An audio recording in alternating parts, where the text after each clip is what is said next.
V odboru za obrambo, ki je s pomočjo tudi našega poslanca gospoda Jerovška, uspešno deluje kar 5 strokovnih komisij, smo si edini, da gredo zadeve na obrambnem področju iz slabega na slabše. Zato bi želel rad skozi kratko predstavitev podariti nekaj ključnih dejstev kot nekaka argumentacija za torej tole ravno kar povedano negativno oceno. Strateški dokumenti, ki so jih obljubljali, vidite na prezentaciji, koalicijski sedanji partnerji, so seveda bili podani z figo v žepe. Pa ne samo pod narekovajem, ampak dejansko.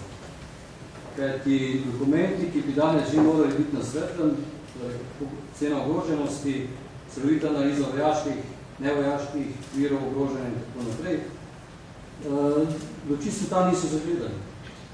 Strateški pregled obrambe, v katerem so na veliko govorili, se pravi novo strategijo so omenjali, meni je to seveda nekako pomenilo dilemo. Ali Slovenija odstopa od sistema kolektivne varnosti? Popolno nesmisel. Strategija sodelovanja slovenske vojske v misijah za podporo miru kot naslednji dokument. Torej, kolektivni pogodbi sploh ni navedenih prioritet z tega področja, razen nekaterih misij in še to samo na podlagi resolucije varnostnega sveta OZN. Kje so potem seveda EU in NATO zaveze, partnerstvo za mir. Nič takega vlade ne zanima. Seveda jih pa izjemno zanima tudi vsej velika mošnja obrambnega ministrstva. Tam niso škrti, kaj se krčilo tiče. Seveda tudi vprašanje, kaj se dogaja z napovedanim integralnim zakonom na področju varnostno-obveščevanja. Ni duha, ne sluha. Ni v tem. Policijska zaveza o vzpostavitvi sistema integriranja kriznega upravljanja in vodenja je za sedaj čisto navadna mrtva zaveza. Stranke sedanje koalicije so v nastopu mandata zapisale nekako tudi tako. Sistem varstva pred naravnimi in drugimi nesrečami bi naj koalicija uredila na podlagi ocene ogroženosti in načrtov lokalnih skupnosti in države. Tudi tukaj ni bilo storjenega nič. Priče smo pa, veste, kakšni naravni katastrofi. Skrbi tudi v tajnosti pripravljeni zelo pomemben dokument, tako imenovani spor oziroma strokovni pregled obrambnega področja. Ta po naših podatkih ne prinaša nobene nove kvalitete. Celo ukinja direktorat za obrambne zadeve. Povečanega parlamentarnega nadzora, v katerem so sedanje koalicijske stranke veliko govorili že v predvolilnem boju, v predvolilnem času. Torej, nadzor nad obveščevalnih služb ni. Obljuba, da bo vojaški del BDP-ja do 1,5% dovolj, to ne bo pomenilo ogrožen nevarnosti slovenskega vojaka. Seveda ne drži, to vidimo danes. Nastopilo je drastično krčenje usposabljanj, vzdrževanje in opremljanje slovenske vojske. Načelo varnosti vojaka se ne uresničuje, kar je izjemno zaskrbljujoče. Nedorečen je tudi koncept namena uporabe pogodbene rezerve. Usposabljanja so povedana, število pripadnikov se v zadnjem dobu že zmanjšuje.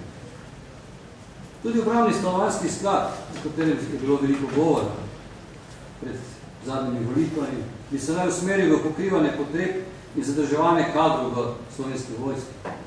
Danes vemo, da se stanovanja na MORS-u brezplačno prenašajo na druge javne ustanove. Tudi zmanjšanje sredstev iz 97,1 milijona na 90,7 za operativno delovanje in vzdrževanje pripravljenosti pomeni krčenje usposabljanja in minimaliziranje vojaških vaj. Koalicija ne razmišlja o nadgradnji obstoječega sistema programa vojaških šol in ustreznosti izobraževalnih potencialov, se smo mi v bistvu velik kot prvo fazo. Niti slučajno ni več govora o ustanovitvi Slovenske vojaške akademije. Lahko rečemo, da sedanje vodstvo na morstvu nima vizije. Nima strategije bodočnosti. Večemo demontažo sistema. Nima vizije, kako pridobiti ustrezno strokovno sposobne častnike, kar je osnova kvalitete vsake vojske. Splošna pridobljena javna obljuba sedanje vlade, da bo kadrovala strokovno, če smo danes že 2 nekaj rekli, je seveda kršena tudi na morstvu. Zvrstile so se kadrovske menjave na vseh vodilnih mestih, od načelnika do drugih poveljnih poveljstev. Vlada je v prejšnjem mandatu ustanovila izobraževanje centra za zaščito in reševanje. Tja noter spada tudi gasilska šola. Tudi tukaj nadgradnje ni, saj se dopolnilno usposabljanje za prostovoljne gasilce ne izvaja. Status gasilcev še vedno ni pravno urejen. Normiranje njihove karierne poti, pogoji napredovanja, poklicnih gasilcev in tako naprej. 3 strnjene dileme bi hotel danes izpostaviti. Prva, kaj bo z varnostjo slovenskega vojaka? To bi moral skrbeti vsak imate. Kolikšna bo slovenska kompatibilnost v konceptu skupne evropske varnosti in obrambne politike in izpolnjevanje zavez v mednarodni skupnosti, naprimer NATO? Odziv Slovenije na področju zaščite in reševanja na vse večje izzive narave in ali je nova resolucija spisana deklaratorno po mojem oceni, res tista pravšna podlaga za reševanje okoljskih nevarnosti? Verjetno ne. In perspektive, ki so slabe, izhajajo s tiste prve ocene v mojem mevodu. Kaotično stanje na področju obrambne politike. Verjetnost večjega krča vojaškega dela proračuna, kajti zapisali so v koalicijsko pogodbo, da bo znesek, torej do 1,5 BDP-ja, da se prav spodne meje pravzaprav sploh ni, a je to lahko celo pod 1%, kako danes počnejo v tej koaliciji, je to vse možno. Posledično seveda neizpolnjevanje zavez do mednarodne skupnosti in upad ugleda Slovenije v svetu. Resno je ogrožen nadaljnji razvoj slovenske vojske. Pojav že danes vse večjega nezadovoljstva in seveda posledično nezmožnost progresije na področju zaščite in reševanja. Spoštovane kolegice in kolegi, mislim, da smo si v koncu te moje kratke današnje predstavitve lahko nekako enotni v prepričanju, da bomo v nastopu našega novega vladnega mandata prevzeli veliko deficita, tako na obrambnem kot na celotnem področju državne uprave. Hvala lepa.